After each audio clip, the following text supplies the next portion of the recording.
तो आज की कहानी होने वाली है एक रहस्य के ऊपर जिसकी कल्पना किसी ने कभी नहीं की। क्या कभी ऐसा कुछ मुमकिन हो सकता है हमारे इस संसार में? चलिए शुरू करते हैं। कहानी की शुरुआत होती है 18वीं सेंचुरी के एक गांव से, जहां के कोर्ट में यानी कि चर्च में खड़े हम गांव वालों को देखते हैं। उन्हीं के बीच था एक परिवार जिसमें से 6 सदस्य थे, जिसका हेड था विलियम, जो काफी अकड़ू और जिद्दी किस्म का शख्स होता है। इसी चीज को लेकर गांव के मुखिया ने उसे कई बार समझाया। उसे इस गांव के नियम कायदे समझने होंगे ताकि वो औरों को कोई परेशानी या तकलीफ ना दे।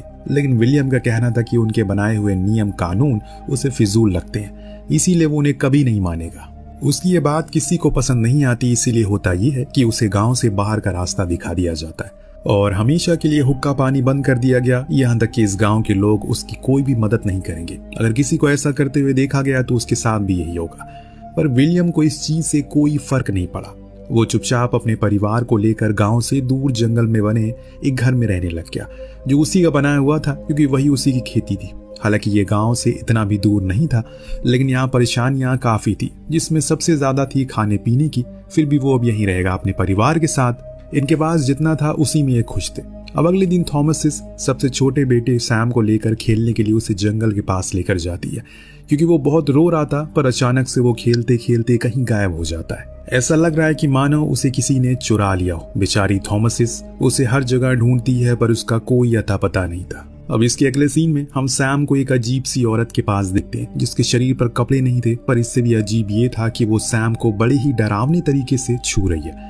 फिर उसने उसकी आंखें निकाली, उससे एक तेल बनाया जिसे अपने पूरे शरीर पर लगा लिया। ऐसा करके उसे बेहद खुशी मिलती है और मानो ऐसा लग रहा है जैसे कि उसे खूब सारी शक्ति प्रदान हो गई हो। उधर घर पे जब थॉमसिस सो रही थी, उसके पास कैलन उसका भाई आता है, जो उसे बड़ी ही बुरी नजरों से सोते हुए देख रहा था, जिससे अचानक से थॉमसिस की आंख खुलती है। पर कैलन कुछ बहाना मार के वहां से चला जाता है। लेकिन थॉमसिस को उसकी ये हरकत कुछ ठीक नहीं लगती। इसके बाद वो अपने डैड के साथ शिकार पर चले जाते हैं, क्योंकि उन्हें लगाई हुई बटल की फसल खराब हो चुकी है, इसीलिए उन्हें शिकार करके खुद का पेट पालना होगा। बीच रास्ते में कैलन ने अपने पिता से पूछा कि आखिर वो यहाँ क्यों आ गए। इतने अच्छे से तो हम वहाँ पर सभी लोग के साथ रहते थे।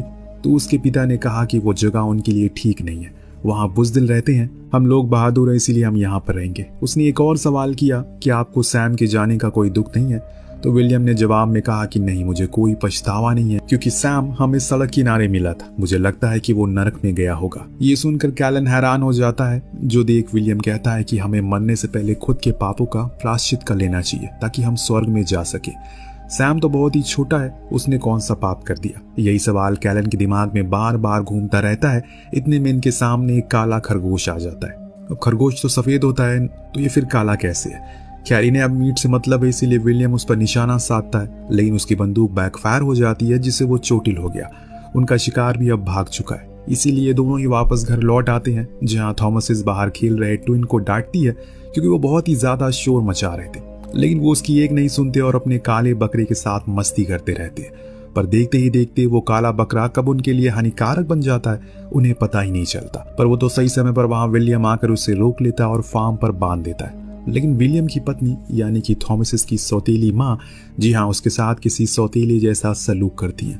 शुरू से ही जिस बात का अंदाजा उसे भी है, पर उसने आज तक किसी से कोई शिकायत नहीं की। जूली ने बहुत सुनाया कि उसकी जिम्मेदारी थी ये पहले की उसने सैम को घुमा दिया। अब औरों को भी उसकी जैसी हाल करने का इरादा है क्या? पर बीच में विलियम आकर बात को ठंडा करता है और सभी को चुप करवा देता है। पर जब जूली को पता चलता है कि कैलन भी अपने पिता के साथ शिकार पर गया है, तो वो उसे आगे से वहां जाने को मना कर दिया, क्योंकि वो उसे खोना नहीं चाहती। पर कैलन ने बताया कि वो उसे भेड़ियों को पकड़ने के लिए गए थे, जो उसके भाई सैम को ले गया। और ये सुन जूली उसे ये बोलने से मना कर और आइंदा से जंगल में भी जाने से सख्त मना करती है।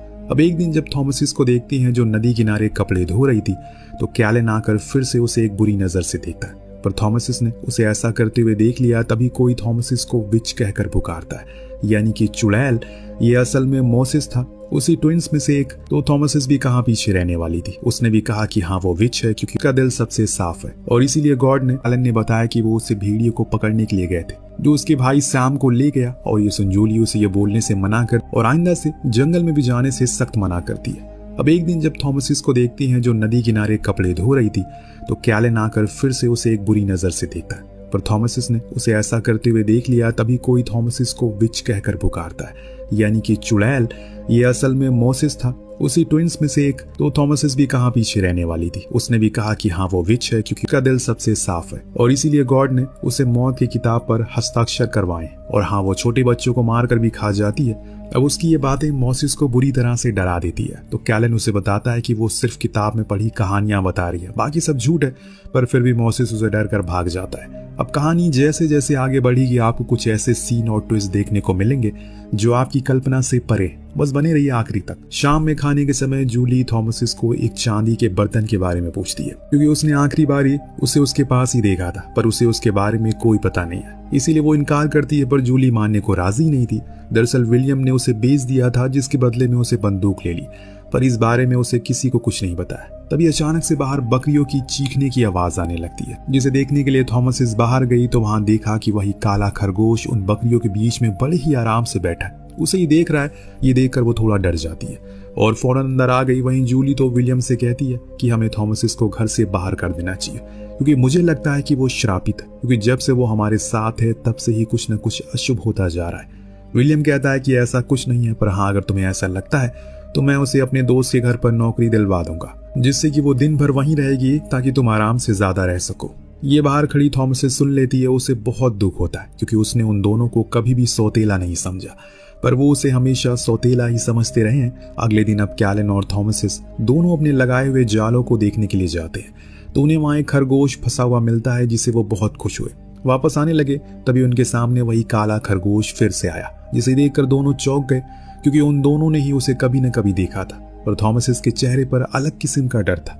इनका कुत्ता जब उस खरगोश को देखता है तो उसके पीछे भागना शुरू करता है, तो कैलन भी बंदूक लेकर भागता है। हालांकि थॉमसिस उसे जाने से रोकती है, पर उसकी वो नहीं सुनता। उसी के चक्कर में वो घोड़े से गिरकर बेहोश भी हो जाता है। अब जब उसकी आंख खुली तो उसके पास कैलन कहीं नहीं थी। वो एकदम अकेली थी इस जंगल में, इसीलिए वो अपने घर की ओर लौटना शुरू करता है। तभी विलियम इन दोनों को ढूंढते ढूंढते वहां तक आ जाता है और उसे कैलन के बारे में पूछता है। तब थॉमसिस डरी हुई आवाज में बोलती है कि मैंने उसे खो दिया। माँ सही कहती है, मैं आप लोगों के साथ रहने के काबिल नहीं हूँ। दूसरी तरफ कैलन बेचारा अकेले ही भटक रहा होता है। अब उसे डर लगने लगा है कि तभी उसे अपने सामने एक झोपड़ी दिखाई देती है, जिसके बाहर एक खूबसूरत औरत खड़ी है, जो उसे अपने पास आने के लिए बोल रही है।